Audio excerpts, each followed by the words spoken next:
In the dead of night, when the world is silent and shadows seem to have a life of their own, a man was jolted awake by the persistent buzzing of his phone on the nightstand. Groggy and disoriented, he reached for it with a sluggish hand. The screen illuminated the darkness, revealing a chilling message from his wife. "Check the baby monitor." But here's the twist. His wife was right next to him, sleeping peacefully.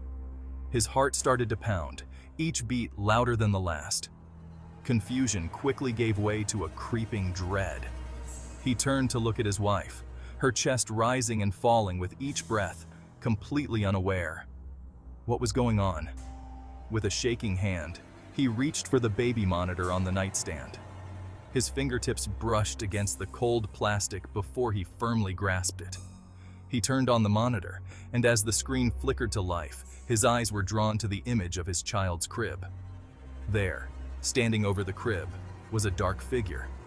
The room was too dim to make out any details, but the silhouette was unmistakable. Paralyzed with fear, he stared at the screen, trying to process what he was seeing. Who, or what, was in his child's room?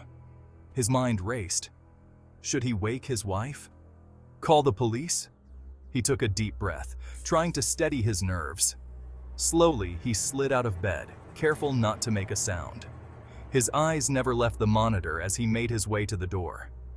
The hallway felt like it stretched on forever, the silence amplifying his every step.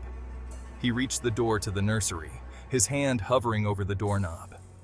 With a final, deep breath, he turned the knob and pushed the door open. The room was dark, the only light coming from the soft glow of the nightlight near the crib. He took a step inside, eyes darting around the room. And then, nothing. The figure was gone. The crib was empty, aside from his sleeping child, undisturbed and safe.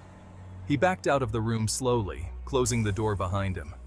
Returning to the bedroom, he found his wife still asleep, as if nothing had happened. Had it all been a bad dream? As he lay back down, he glanced at his phone one last time. The message from his wife was gone. He stared at the ceiling, trying to make sense of it all, sleep the furthest thing from his mind.